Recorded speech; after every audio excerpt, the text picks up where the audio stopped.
Podcast Tênis Brasil com José Newton Dalcin. Oferecimento Faberg Tour Experience, pioneira e líder no mercado de turismo esportivo no Brasil.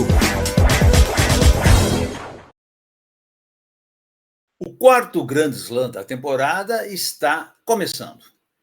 E para isso, nós trouxemos aqui um verdadeiro especialista em simples, em duplas, capitão de Copa Davis, Jaime Oncins com a gente para avaliar tudo que pode acontecer em Nova York e, obviamente, falar também de Copa Davis. Jaime, primeiro, muito obrigado pela tua presença aqui no Podcast Tênis Brasil. Você aí direto da Flórida. Um prazer, Zé. Fazia um tempo que a gente não conversava. Já havia um belo de um tempo desde a nossa última conversa, mas é sempre legal tá trocando uma ideia aqui. Você nem jogava pickleball ainda, né? Eu acho que até jogava, viu? Eu até jogava, mas talvez eu não estivesse tão assim intenso, vamos colocar assim, como eu estou hoje. Jaime, o US Open começando, nós vimos agora em Cincinnati temperaturas muito altas, né? Principalmente aliadas à umidade. Isso é uma condição mais ou menos normal no verão norte-americano, esse começo de verão norte-americano, mas eu queria que você me contasse um pouquinho como é que vai a situação, porque para o masculino pesa muito a questão dos 5 sets, e nós vimos aí uma série de desistências lá em Cincinnati. Como é que você está considerando isso? Está tudo normal? Está dentro do que o tenista está acostumado a sofrer? Essa época do ano aqui é muito quente mesmo. Eu mesmo estou aqui no início das aulas aqui na Monte Verde e os alunos estão sofrendo bastante aqui nessas primeiras semanas porque o calor é intenso e o que pesa muito é a umidade. Então, realmente ali, como você falou, em Cincinnati, vários jogadores ali sentindo um pouco esse calor e esse cansaço. Grand Slam é complicado, são 2 semanas jogando melhor de 5 sets, como você falou na parte do masculino. Então, acho que realmente vai contar muito o preparo físico dos jogadores. A gente sabe que 5 sets, você passa por vários momentos onde você tem um cansaço, você sente o cansaço, e tanto mental como do físico, e você passa ali 2, 3 games e esse cansaço vai indo embora, principalmente se você está bem preparado. Então, acho que a parte mental também vai pesar muito nesse US Open, porque como o melhor de 5 sets são jogos longos, então o jogador forte de cabeça aí também vai levar uma vantagem. Na verdade, os tenistas estão acostumados a jogar num calor forte, né, Jaime? A Austrália é também um forno, vem aqui para o verão sul-americano, pega pesado. Obviamente, a Europa diminui um pouco, mas eu acho que o que pega é o fato do US Open estar mais ou menos no final da temporada. Ou seja, alguns tenistas já estão sobrecarregados fisicamente, já fizeram um calendário muito extenso. Principalmente quem jogou Toronto, Cincinnati, vai agora para Nova York, esses tendem a sofrer um pouco mais. Você ter 2 Masters 1000 próximos, colados, e você ter o US Open, praticamente aí você tem uma semana de descanso entre Cincinnati e o US Open. É difícil, é difícil. O jogador está preparado para isso, na verdade, eles treinam para isso, o jogador sabe que são partidas longas, sabe que às vezes você tem que administrar um pouquinho determinados momentos do jogo. Mas faz parte, é um grande slam, todo mundo quer estar num grande slam, todo mundo quer fazer parte dos principais palcos do tênis mundial, e o US Open é o último deles, então é sempre difícil, conta com o fator do calor também ser uma coisa a mais, mas como você falou, a Austrália também é quente, e não é à toa que a Austrália, eu acho que é um grande slam que a gente mais acaba vendo surpresas, é o primeiro Grand Slam do ano, início de temporada, calor, então sempre é um Grand Slam que tem bastante surpresa. O US Open é o último, conta com esse cansaço de às vezes faz um calendário um pouquinho mais intenso, acaba podendo ter um desgaste grande, mas a gente vê jogadores jovens aí, Alcaraz, Sinner, jogadores do Sinner, sofreu, na verdade, de uma virose, a meu modo de entender ali, ele não foi tanto pelo calor, foi mais pela virose que ele estava e acabou sofrendo ali na final com o Alcaraz, mas são jogadores novos, jogadores que estão bem preparados, vamos ver, agora é esperar para ver o que acontece. Agora, uma coisa que me impressionou, Jaime, principalmente em Cincinnati, quando nós vimos esse calor todo e tanta gente sofrendo ali, desistências ou caindo muito de rendimento, e a gente viu, obviamente, com exceção da final, que o Sinner teve um problema de virose, mas ele e o Alcaraz, principalmente, numa forma física extraordinária, né? Os dois parecem que estão realmente um degrau acima do circuito. Eu já havia comentado isso numa postagem que eu acabei fazendo um tempo atrás. Eu acho que os dois estão num nível diferente nesse momento. O Alcaraz e o Sinner são jogadores super fortes. A gente tem Zverev, tem jogadores novos que estão surgindo, que estão aparecendo, o Rublev está ali, Medvedev, tudo mais, mas eu acho que o Alcaraz e o Sinner, eles estão num patamar diferente. São jogadores que estão marcando a temporada, são jogadores que estão jogando várias finais um contra o outro, e realmente eles estão num nível diferente, tanto tecnicamente como fisicamente. São jogadores muito fortes fisicamente, apesar do Sinner ser um cara magro, mas aquele magro forte, o biotipo pro tenista que eu acho assim perfeito, sabe? Você vê que ele é um cara leve, rápido e forte. E o Alcaraz é a mesma coisa. O Alcaraz talvez um pouquinho mais maçudo do que o Sinner, mas extremamente ágil, extremamente rápido. E tecnicamente os dois são diferenciados. Você esperava surgirem dois jogadores de um nível tão alto assim depois do Big Three, né? Quer dizer, acaba, claro, o Djokovic ainda está jogando, mas Federer e Nadal acabaram se aposentando ali por problemas físicos, inclusive, mas já vinham, obviamente, numa queda de rendimento em função da idade. Djokovic está mais ou menos ali no fim de carreira e surgem, de repente, o Sinner e o Alcaraz já há 1 ou 2 anos jogando num nível muito alto, agora dominando os Grand Slam, mas num nível muito alto, até trazendo um estilo diferente de jogar, né, Jaime? Você esperava tão rapidamente a gente assumir essa mudança de reinado? Eu acho que foi ótimo, na verdade. Acho que eu me lembro, muita gente comentava, não, nós vamos ficar viúvos do Federer, do Nadal. Quer dizer, o Federer foi o primeiro, depois o Nadal. Djokovic está encaminhando, né, para isso, também está caminhando para parar. Eu acredito que esse provavelmente, eu acho que deve ser o último ano do Djokovic. Ele já vem jogando, apesar de ser um gênio, já está difícil para ele encarar esses jogadores mais jovens, principalmente Alcaraz e Sinner. Principalmente eu acho que numa melhor de 5 sets é um pouquinho mais complicado. Eu acho que para o tênis é ótimo, tá? Agora tendo essa rivalidade sadia entre esses dois jogadores jovens, dois jogadores com carisma. Eu acho que são dos jogadores que trazem e atraem muito público, a atenção para o tênis. Então eu acho que é ótima essa rivalidade. Eu vinha acompanhando a subida do Sinner. Eu acho que o Sinner, principalmente nos últimos 2 anos, deu o Alcaraz já vinha vindo, já talvez chegou um pouquinho antes do que o Sinner, e tinha inclusive até dado uma caída um pouquinho, mas eu acho que era uma coisa mais mental que aconteceu com ele, eu não gosto de falar a palavra um deslumbramento, talvez, que teve aquela subida rápida do Alcaraz, ele num determinado momento, eu acho que ele perdeu um pouquinho o foco, mas agora ele voltou de novo a estar focado e mostra o quanto ele é bom e diferenciado. E ter o Sinner dando essa explosão dos últimos 2 anos traz sempre uma expectativa muito grande para o próximo duelo entre os dois, que é o que acontecia com Nadal e Djokovic, ou Nadal e Federer, Djokovic e Federer. A gente ficava sempre na expectativa do torneio, quando que vai ser o momento do confronto entre eles. E agora a mesma coisa no caso desses dois jogadores. Eu acho que isso para o tênis é ótimo. O sorteio das chaves indicou que o Sinner tem no lado dele o Zverev, primeiro o Draper, teoricamente, depois o Zverev, enquanto o Alcaraz teria o Ben Shelton e, quem sabe, o próprio Djokovic. Você acha que alguém pode realmente ameaçar o domínio desses dois em situações normais? Olha, eu acho que em um grande slam, eu acho que pode acontecer alguma coisa nas primeiras rodadas. Depois que passa ali, jogadores como o Sinner e Alcaraz, quando eles passam ali das 2 primeiras rodadas, eu acho que já fica um pouquinho mais difícil de você conseguir bater um deles.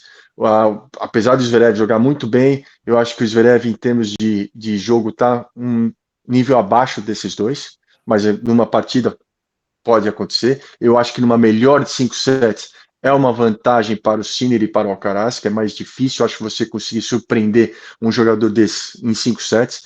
Talvez ele jogue em 1 set abaixo, 2, mas jogar o jogo inteiro abaixo é um pouquinho mais complicado. Então acho que ganhar um jogador desse, surpreender, vai colocar assim, vamos colocar, surpreender um jogador desse é mais fácil numa melhor de 3 sets do que numa melhor de 5 sets. Esses jogadores, eles estão focados para isso, eles sabem, mentalmente eles estão preparados, eles sabem que é difícil, eles já entram lá, que era o que acontecia com o Djokovic. O Djokovic, há tempo atrás, ele entrava, ele sabia que para ganhar dele era muito difícil.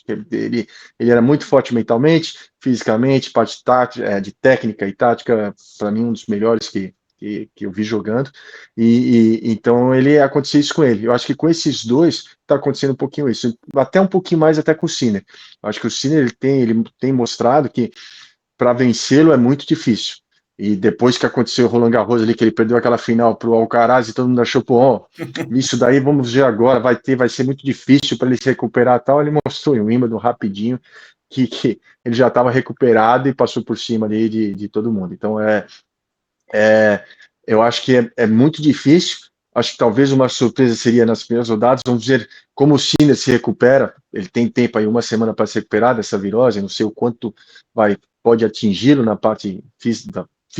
Uma virose é sempre uma virose, a gente não sabe quanto tempo dura. Talvez isso possa ser um fator que talvez o prejudique um pouco nas primeiras rodadas. O Alcaraz vem de 2 semanas, que agora esse Masters de Cincinnati jogado em 2 semanas, vem com uma série de partidas grandes, ele tem ali um certo tempo para se recuperar, 4, 5 dias aí para se recuperar até Nova York.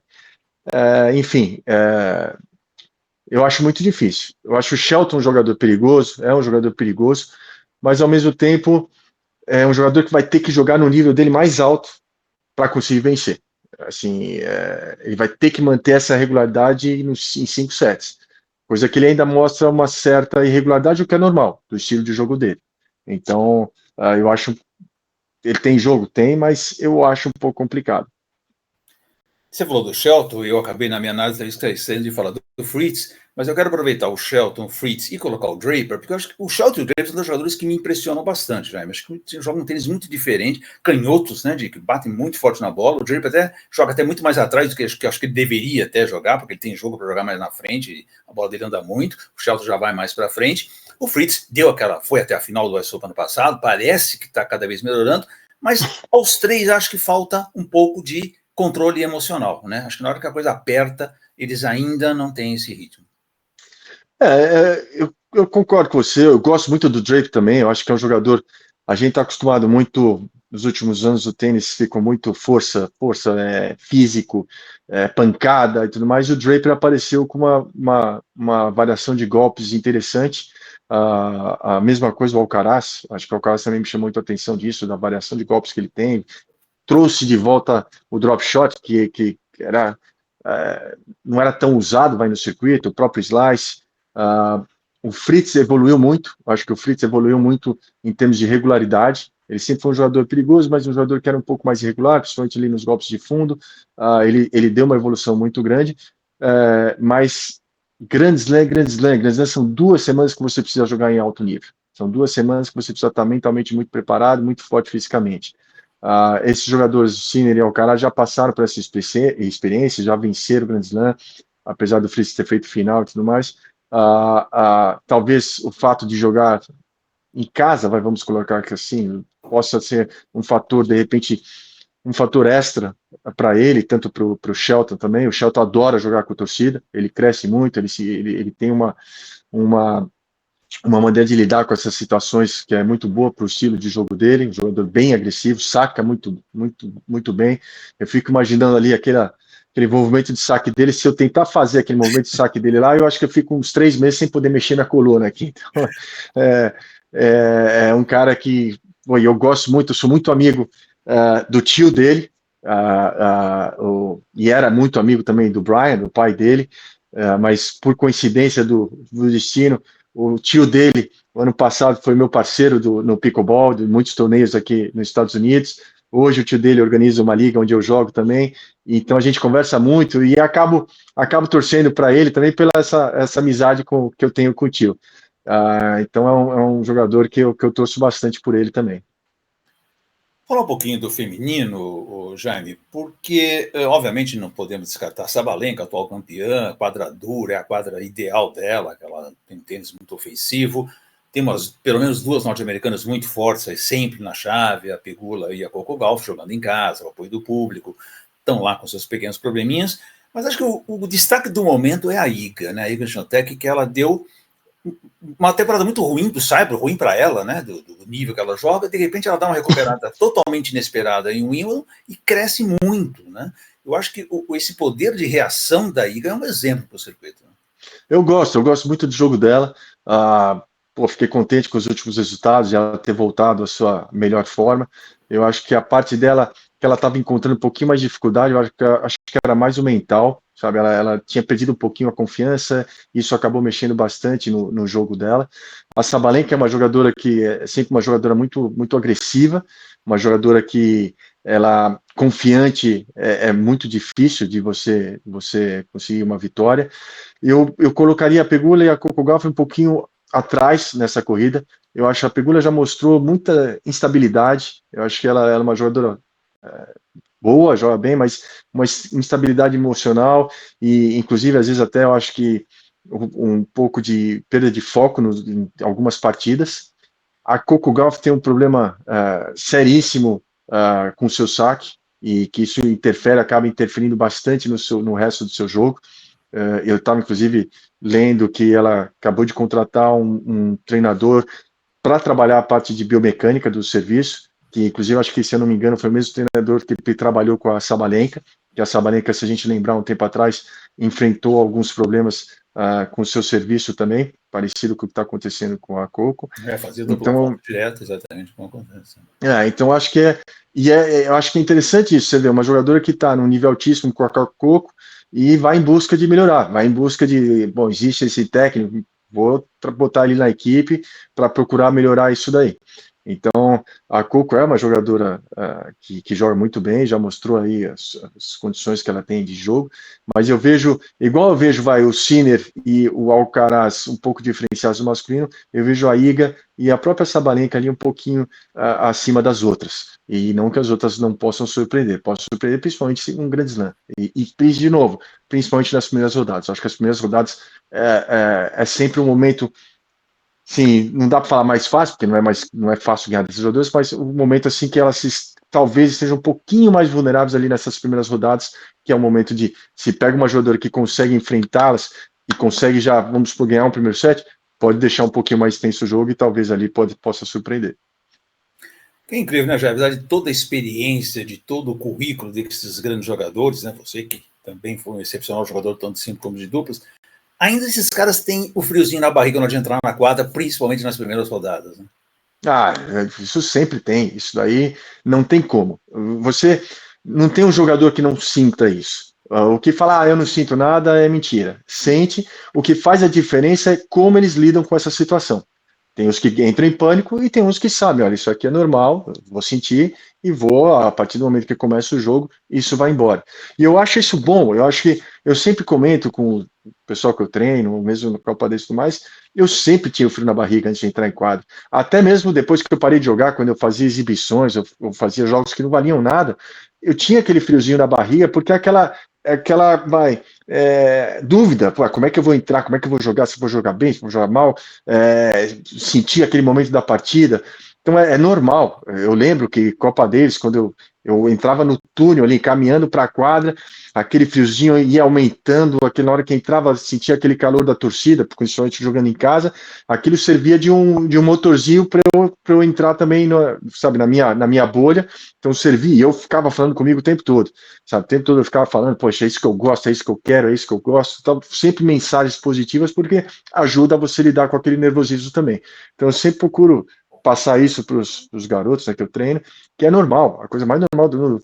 Eu lembro, se você vai lembrar muito bem, Ivanisevic na final de Wimbledon, que ele nunca tinha ganho, um dos melhores sacadores do circuito, o cara ele não conseguia sacar, não, ele sacou para a partida, ele foi fechar, acho que não sei depois de quantos match points que ele foi fechar, e ele falava, ele tremia, tava nervoso, coisa mais normal que tem no mundo, um cara que um dos melhores sacadores do circuito não conseguia fechar o jogo com o seu saque.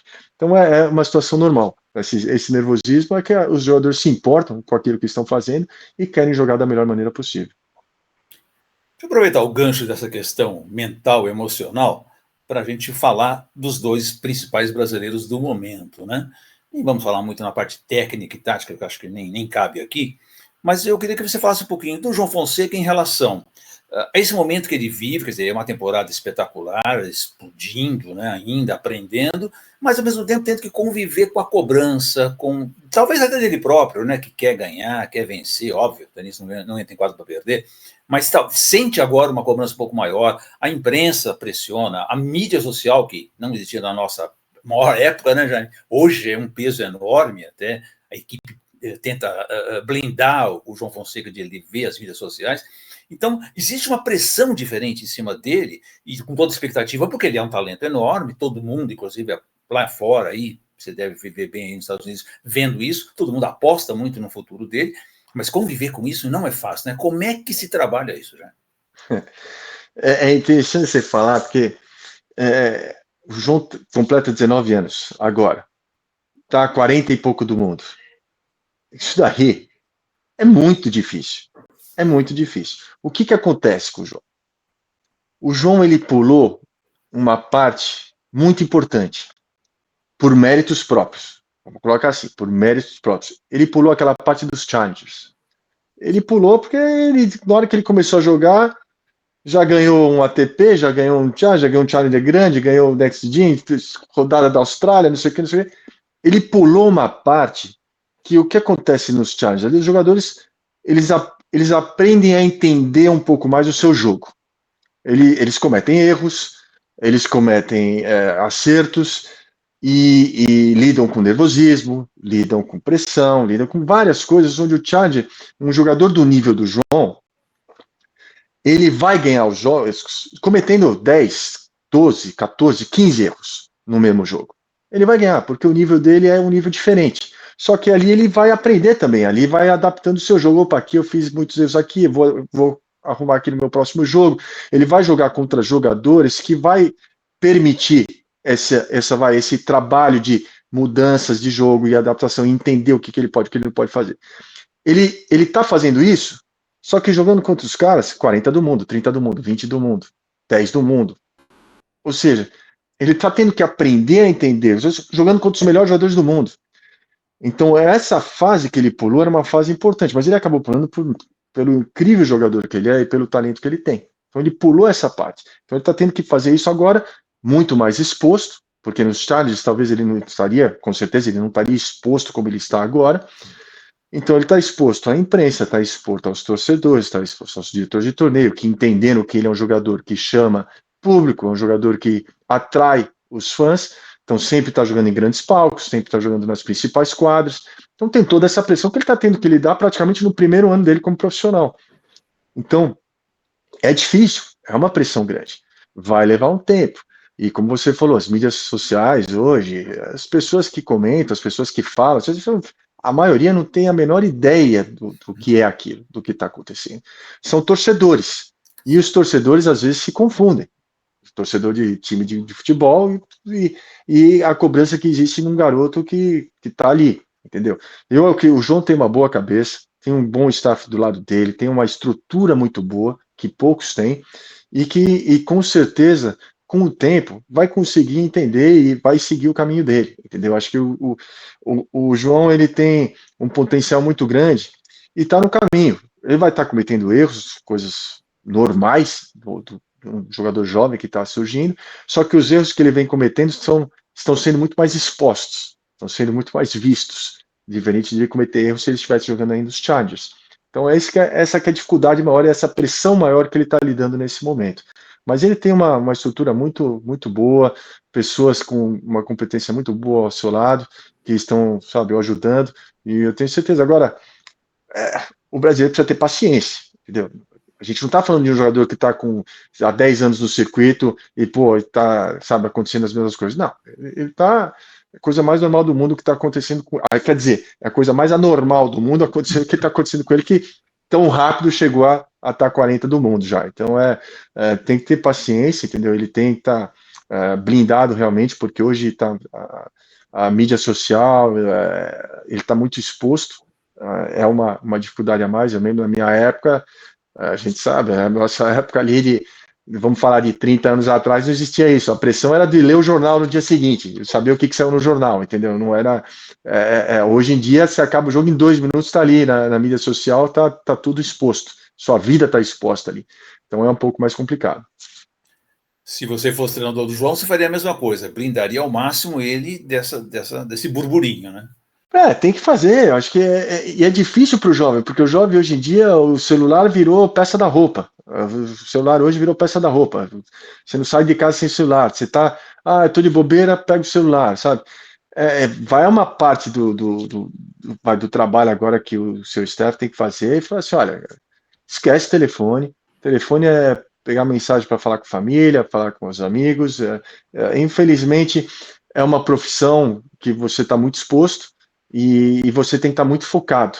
E aí a nossa cabeça funciona de uma maneira muito importante. Então, se você deixar alguma coisa negativa entrar na sua cabeça, principalmente num momento de formação, que não é o momento que ele está agora, pô, é muito difícil, é pedir demais, sabe? Para um garoto já saber, olha, não, putz, isso aqui eu vou ler, não vai me influenciar, isso aqui não vai me afetar. É muito difícil. Então, realmente, a minha sugestão seria, cara, esquece de mídia social, esquece, pega. Hoje em dia tem empresas que fazem isso, ó, esse daqui vai cuidar dessa minha página, vai cuidar da. Eu não quero nem saber, não quero nem olhar. O meu negócio é trabalhar, treinar, coisa que ele faz, que ele gosta, e jogar. E o que vão falar, sabe, não tem que dar relevância. Nem as coisas boas que falam, nem as coisas ruins. Isso é importante também ter, porque não adianta também, pô, olha só que legal, saiu isso aqui, ó, estão falando super bem, pô, que legal. Não, nem as coisas boas, nem as coisas ruins. Eu acho que tem que. O negócio é o seguinte: nós vamos trabalhar, você vai jogar, você vai treinar, os resultados vão surgir, a gente vai dar uns tropeços, nós vamos errar, mas vamos seguir o que a gente quer, o objetivo. Ele já falou várias vezes: o objetivo dele quer ser o número 1 do mundo, então vamos trabalhar para isso, e esquecer do resto.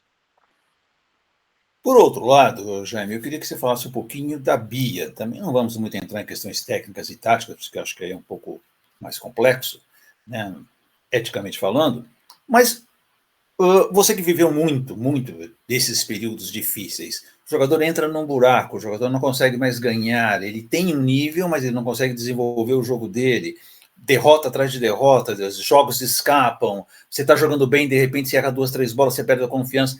Como é que sai desse buraco?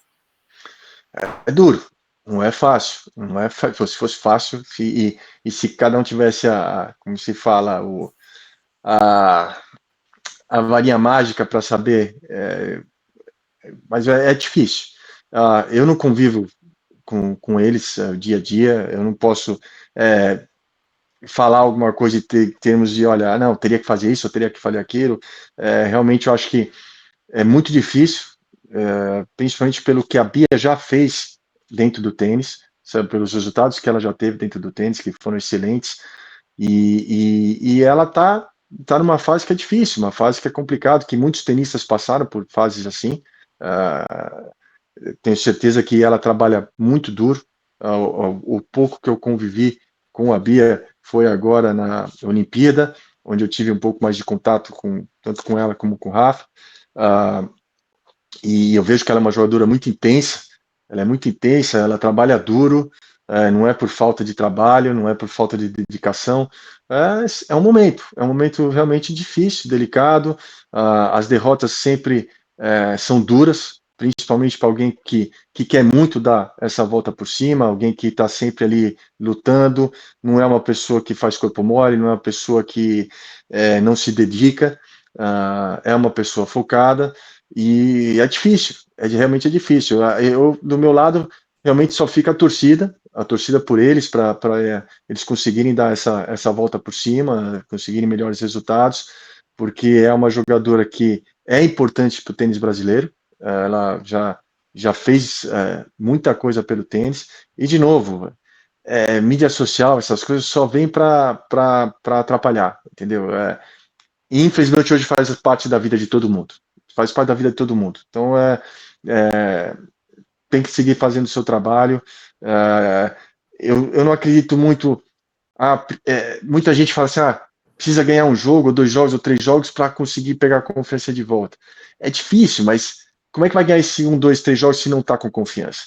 Eu sempre falo assim, ó, cara, fez uma coisa, vai lá e joga, sabe? Vai lá e joga seu tênis, vai lá e joga seu tênis. O ganhar ou perder vai ser uma consequência de você conseguir realizar o que você treina dentro de quadra.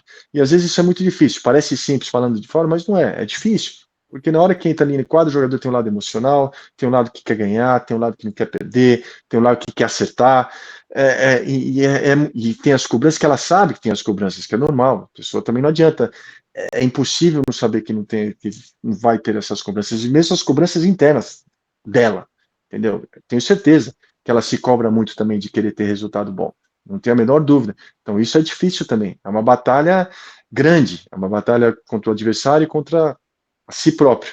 Então é difícil, mas vamos ver. De repente vai saber se agora no US Open não é a hora que pode dar uma surpresa, um bom resultado e colocá-la de volta no caminho. Vamos torcer muito, Jaime. Aproveitar a sua presença aqui, vamos falar de Copa Davis, porque logo depois do US Open o Brasil vai ter que ir à Grécia, Atenas, para enfrentar o time de Stefanos Tsitsipas, se é que ele vai jogar, porque o Tsitsipas, nós vamos falar aqui da Bia, mas é outro jogador que se perdeu no caminho, né? Claro, ainda está com um ranking bastante considerável, exatamente igual a Bia, mas é um jogador que claramente se perdeu no caminho, inclusive de treinadores, treinadores que estão indo críticas, voltou a treinar com o pai, aquela confusão toda, a gente nem sabe se ele vai jogar ou não. Mas como é que você está pensando nesse confronto? Eu tenho certeza, a única coisa de certeza que eu tenho é que você vai convocar o João Fonseca. O resto eu não sei o que você vai fazer. Mas como é que você está encarando isso? Como é que nós vamos formar um time para ganhar da Grécia? Que é importante, porque se o Brasil ganhar da Grécia, vai para o qualificatório mundial. Se perder da Grécia, vai ter que disputar a repescagem para não cair mais uma divisão. Olha, primeiro eu queria entender o que acontece com os astros da Copa Davis, porque em 6 anos que eu estou como capitão da Copa Davis, eu joguei 3 confrontos em casa. Eu sou uma zica pro sorteio, cara. Não cai. Quando vai ter sorteio, nunca jogamos contra esse país, vai ter sorteio. Eu já falo, pelo amor de Deus, umzinho para jogar em casa, tudo fora. Tudo fora. A gente tava brincando com o pessoal da equipe, fala, pô, cara, não vai uma vez pro nosso lado de cair para jogar em casa. Pô, em 6 anos, 3 confrontos em casa, é duro. Então tem essa parte, de novo, Grécia fora. Esse é o karma de ser corintiano, velho. Pois é. Mas agora eu torço por Orlando City. Então como você falou, se passa, não sei se vai jogar, se não vai jogar. É o pai, é o capitão, pelo menos era até o último confronto, era o capitão. Tem esse lado que você falou, que ele não vem tendo bons resultados. Eu inclusive assisti o jogo dele essa semana. Ele acabou perdendo outra primeira rodada para o Bu, um jogador chinês, se não me engano. Eu consegui assistir praticamente o jogo inteiro e você vê nitidamente que ele tá sem confiança. E é o jogador que é o jogador do time. A Grécia é o Tsitsipas, ele tem que fazer os 3 pontos. É uma pressão a mais para ele, eu acho que e é uma pressão a mais ter o pai ali, porque a gente já viu, se eu não me engano, não foi na Laver Cup, mas naquela no ATP Cup que tem antes da Austrália, teve um ano que ele brigou com o pai no meio do jogo, que o pai também estava ali como técnico. Então é uma relação meio estranha. Então eu acho assim, é duro você jogar em casa. O grego adora torcer. Então ter o Tsitsipas também pode ter esse fator de usar de repente a torcida desse lado. Nós temos uma equipe, eu já tenho mais ou menos a equipe em mente. Também a gente tem aí o João, que como você falou, o atual número 1, tem o Monteiro e o Thiago Wilde, que estão ali brigando também para conseguir recuperar, ter bons resultados. O Felipe, infelizmente, passando por uma cirurgia chata, que vai ficar afastado 6 meses.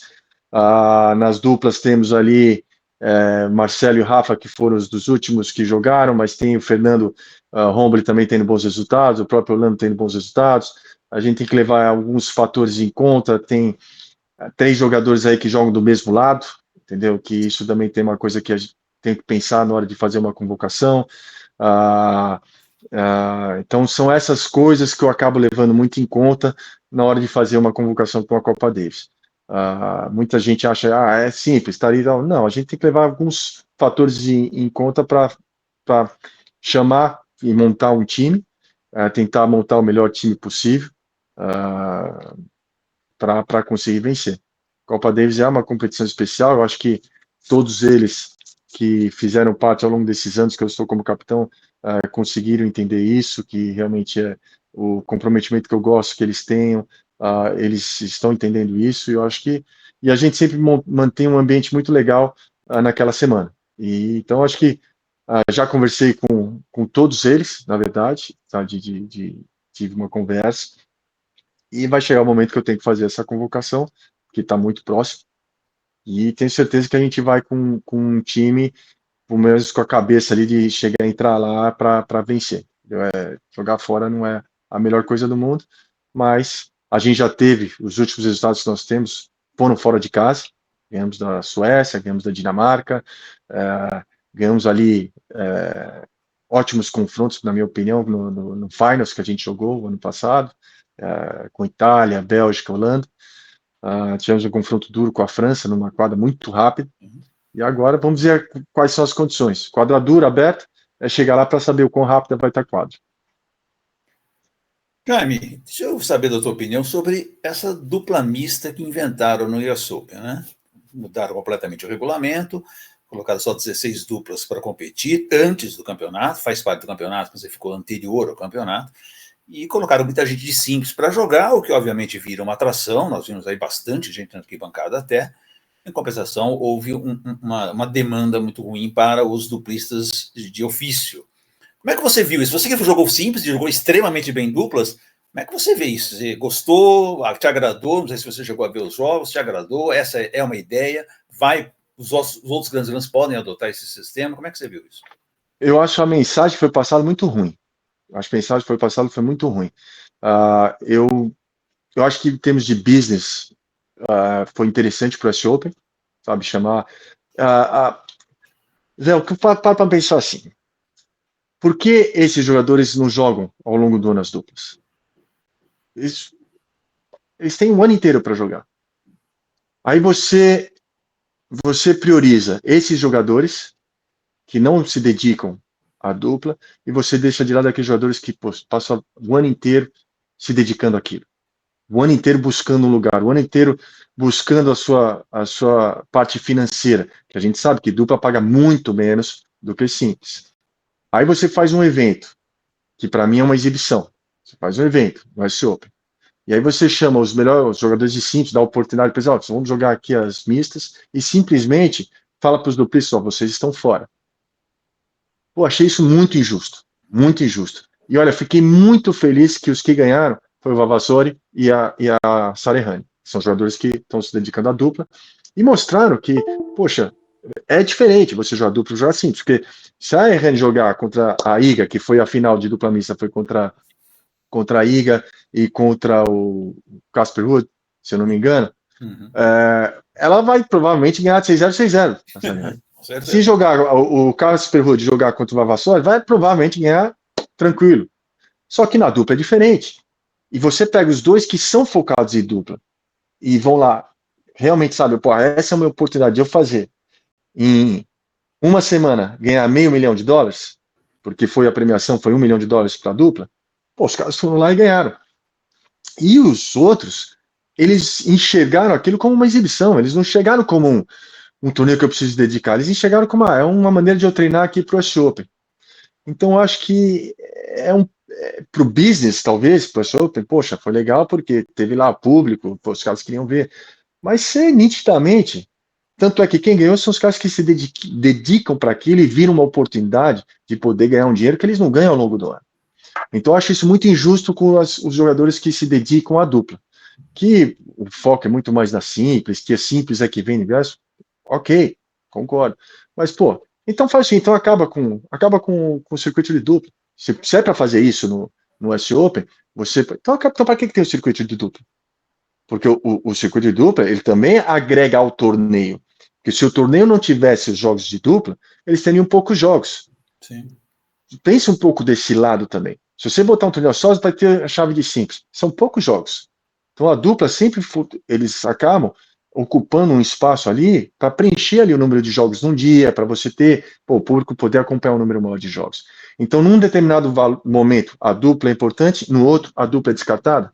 Eu não acho isso legal. Eu não acho. Eu realmente, se eu estivesse jogando nessa época, se eu estivesse jogando, eu ia ficar muito revoltado.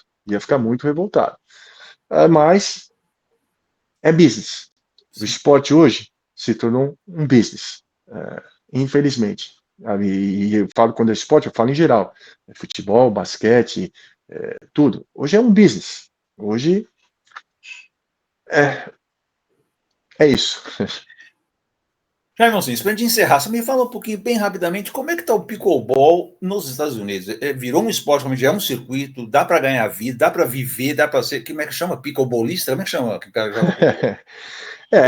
Tá muito grande aqui nos Estados Unidos, é o esporte que mais cresceu nos últimos anos em número de praticantes, em termos de organização, em termos de prize money. Hoje os circuitos são 2 circuitos, vamos colocar assim, rivais, né, que é o APP e o PPA. Muitos jogadores, que inclusive saindo de universidades, jogadores que jogavam tênis de universidades e que sabem que não vão jogar profissional tênis, estão indo para o pickleball, então está crescendo demais. Hoje eu tenho meu filho, inclusive, que está vivendo do pickleball, ele joga profissionalmente, já está entre os 20 melhores jogadores do mundo de pickleball, e indo muito bem, se encontrou nesse esporte. Eu acho muito legal. Na verdade, Zé, cara, o pickleball, ele me deu uma segunda oportunidade na minha vida, eu coloco assim, sabe, de poder competir num alto nível, de poder me sentir vivo de novo, de poder estar numa quadra. Eu adoro competição, eu adoro competir, eu preciso disso, e o pickleball me deu essa oportunidade. Então eu sempre falo assim, eu não preciso de terapeuta, eu não preciso de psicólogo, eu não preciso, porque eu tenho o pickleball. Pickleball eu jogo, inclusive na Deise eu falo isso para eles tiram sarro de mim, pickleball, que é isso, cara? Eu falo, cara, eu sou feliz porque hoje eu tenho uma possibilidade de poder me sentir de novo o Jaime Monsenhor de quando eu jogava tênis, entendeu? De estar numa quadra, sentir o friozinho na barriga, de estar competindo, de estar jogando, de estar ali, adrenalina, de querer vencer, lidar com a derrota, e ainda consigo ganhar um dinheiro fazendo isso. Então, cara, quer a melhor coisa do mundo? Acho que é uma combinação muito grande. Que é o que eu sinto, por exemplo, quando eu estou numa Copa Davis. Eu estou numa Copa Davis, cara, eu sinto tudo isso, essa adrenalina da competição, de estar ali na quadra, de sentir a emoção, de sentir a pressão. Cara, eu adoro isso. Isso daí não tem como. Eu acho que eu vou ser assim até com 80 anos. Eu vou sempre precisar estar competindo em alguma coisa. Então, o pickleball para mim é isso, é uma segunda chance. É isso, você está em casa ainda, não jogou pickleball, experimente, porque realmente é um esporte bastante divertido, soa bastante, é um negócio bem legal. Jaime de Oliveira Onsins, quero agradecer demais a sua presença mais uma vez aqui no podcast Tênis Brasil, desejar muita sorte para vocês na Copa Davis. Valeu, obrigado, sempre um prazer estar conversando com você aqui, e vamos que vamos, estamos aí na torcida pelos brasileiros agora no US Open, e espero que todo mundo esteja acompanhando a gente também daqui um tempo na Copa Davis. Obrigado, um grande abraço para você. Valeu, abração.